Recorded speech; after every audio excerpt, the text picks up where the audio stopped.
I never should have opened that old metal box in the first place.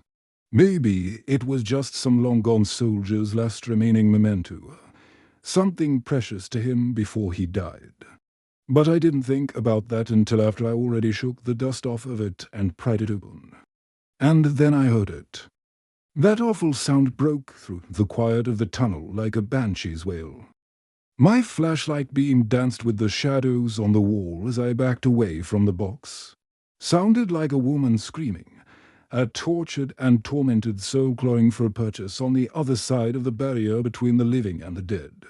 Now, I ain't no stranger to creepy things down there, having explored plenty of abandoned and decaying tunnels throughout my life. This warren beneath the city is one of the largest underground labyrinths anywhere on Earth, consisting of over 40 miles of passageways that were carved out by hand in the early 1900s. When this part of town was nothing but thick forest, the workers who built these tunnels likely thought they were making the safest structures on Earth. Little did they know what would crawl through these tunnels all those years later. After the soldiers had passed through here during the war, whoever owned the land above sealed up the entrances and left the tunnels to become whatever they could. When I came across them many years ago, I began clearing out the debris so I could get further in. I made new access points, widened passageways, and mapped out the tunnels on paper, always keeping track of which way I went because you can easily get lost down there. In the many years since then, I've found all kinds of creepy stuff. A skeleton wearing an old military uniform, bones still clutching a bayonet in its hand. Some rusted mess that might have been a medic's kit. Lots of weird symbols carved into walls by bored or scared teenagers, probably the creepiest being the faces of several children drawn on one wall with big eyes and mouths. And they weren't smiling.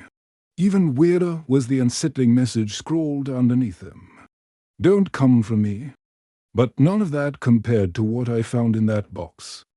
It wasn't like anything I'd ever seen or heard before. First, I tried to ignore it. After all, it was probably just some animal that had gotten inside. But then it started again, moving closer. I don't want to be too dramatic about it, but it sounded like fingernails dragging along the floor of the tunnel, coming closer, getting louder. And then it stopped right beside me. Now, I'm not one to run round like a chicken with its head cut off. I took a deep breath and shone my light round. Nothing. Whatever it was big enough to drag itself within a few feet of me without me seeing it. Or maybe whatever it was had eyes in the dark that didn't need any light to see me. I didn't stick round to find out. I turned and ran back the way I'd come, my heart pounding like a bass drum. I ran until I was sure whatever was chasing me had given up. Then I kept going until I finally reached the ladder that led up to the surface. I hauled myself up, gasping for air, my hands raw from scrabbling at the rungs. It was then that I noticed a small wooden box lying on the ground directly outside of the entrance. I hadn't dropped it, so how did it get out of the tunnel? I don't know. I just stared at it for a while, feeling a growing sense of dread. Finally, I kicked it open, half expecting it to bite me. But it was empty. That's right. This thing managed to climb out of a tunnel, open a metal box, and take something with it, leaving no trace except for more footsteps leading back into the darkness. It had to be big, stronger than a bear, and smart enough to understand that what it wanted was inside the box.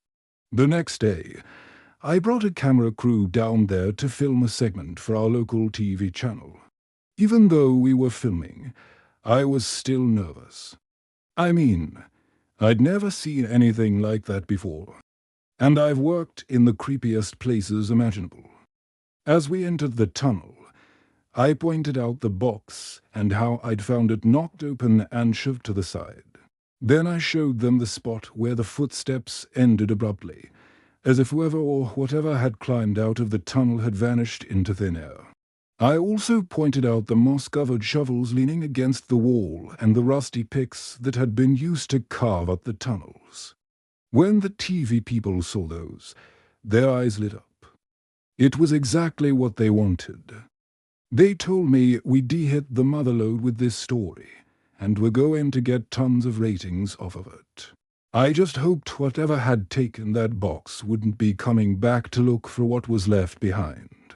Later, back in the studio, the producer of the show asked me if I really believed something weird had stolen that box.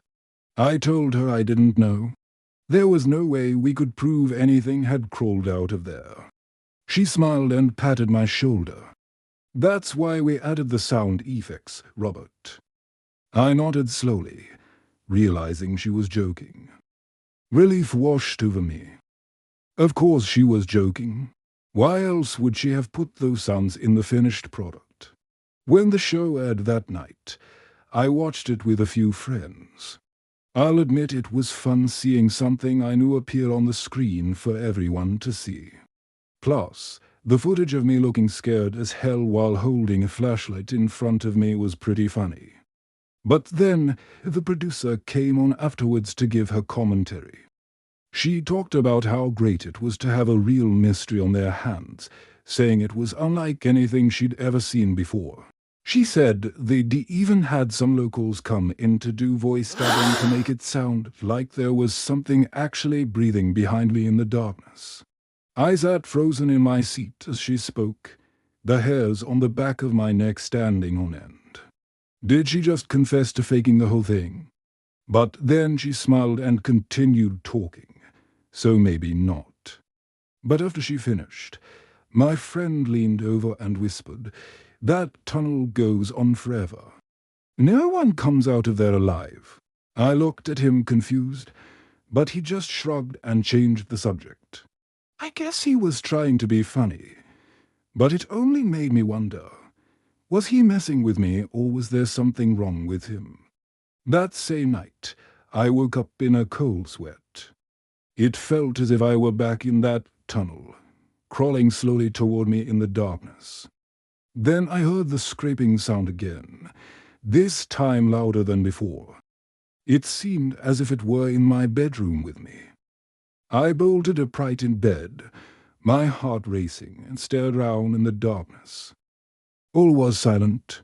My mind told me it was just a dream, but my gut told me otherwise. Something was out there in the darkness beyond the reach of my flashlight, waiting for me to turn my back on it again so it could strike. So now I never go to that tunnel alone. In fact, I haven't been back at all since that episode aired. People still ask me about it, wondering if I'm afraid to go back. I tell them I am, but it's probably just because of the dream. I think what bothered me most was how no one believed me when I told them what happened. They all thought I'd made it up for attention or to try and boost the ratings of the show. Maybe I did do that, but I also know what I heard. To this day, I keep a light on at night and always double-check that my door is locked. Because of that night, I haven't slept a single unbroken night in over a year. And every time I close my eyes, I see it, the metal box rattling as it drags itself closer and closer.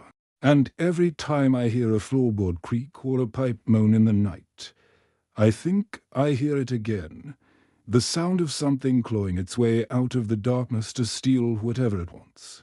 And when it does, I hope I'm not the one standing in its way. That was creepypasta. And if you want to read the full text, the link will be in the description. And I want to thank you guys so much for watching. If you liked the video, please leave a like. Thanks again for watching. I'll see you in the next video.